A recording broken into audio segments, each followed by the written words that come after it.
রাতে রাত 10টার সময়, সেই সময় বাংলাদেশের ধর্মপ্রাণ মুসলমানরা সবাই আসলে নামাজরত অবস্থায় ছিলেন।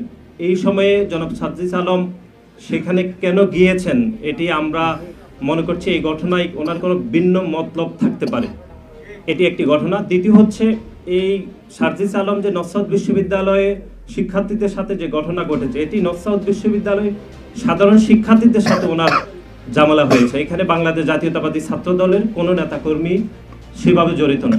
যদি নসরাত বিশ্ববিদ্যালয়ের সাধারণ শিক্ষার্থীদের মধ্যে বাংলাদেশ জাতীয়তাবাদী ছাত্র দলের কর্মী রয়েছে বলে আমরা আপনাদেরকে দৃশ্যমানভাবে আমরা বলছি, কিন্তু এটি গণমাধ্যমে আমরা দেখেছি যে জনাব সার্জিস আলম ঘটনাটি সার্জিস আলমের সাথে ছাত্র দলের ঝামেলা বলে তিনি এটি ওনার সামাজিক যোগাযোগ মাধ্যমে তিনি স্ট্যাটাস দিয়েছে। আমরা পুনরায় বলছি যে ঘটনাটি নসরাত বিশ্ববিদ্যালয়ের সাধারণ শিক্ষার্থীদের সাথে জনাব সার্জিস আলমের সমস্যা হয়েছে, এটির সাথে বাংলাদেশ জাতীয়তাবাদী ছাত্র দলের কোনো সম্পর্ক নেই।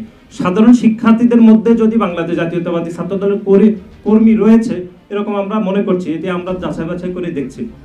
আর আরেকটি বিষয় আপনারা যেটি বলেছেন সেটি হচ্ছে, আমরা বলেছি যদি এরপরও ছাত্র দলের কোনো নেতা কর্মী জড়িত থাকে আমরা দুঃখ প্রকাশ করছি, কিন্তু আমাদের যে তদন্ত রিপোর্ট আপনারা যেটি বলেছেন সেটি ইতিমধ্যে কাজ চলমান রয়েছে। প্রাথমিক তদন্তে আমরা যে তথ্যগুলো আসছে সেটি আমরা আপনাদেরকে এখানে পুনর্ব্যক্ত করলাম।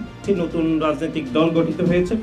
ইতিমধ্যে আপনারা দেখেছেন যে গণ অভ্যুত্থান পরবর্তী সময়ে যারা গণ অভ্যুত্থানের নেতৃত্ব দিয়েছিল, বিশেষ করে আমরা বারবার যেটি গণমাধ্যমে বলেছি যে যারা গণ অভ্যুত্থানের নেতৃত্ব দিয়েছে তারা গণ অভ্যুত্থানের মালিকানা চিন্তাই করার যে কথাবার্তা আমরা এগুলো গণমাধ্যমে বলেছি, একক ইজাদারা হিসাবে তারা গণ অভ্যুত্থানের মালিকানা চিন্তাই করেছে এবং গণ অভ্যুত্থান পরবর্তী সময়ে তারা নতুন রাজনৈতিক বন্দোবস্তর কথা বলে তারা ইতিমধ্যে একটি রাজনৈতিক দল গঠন করেছে।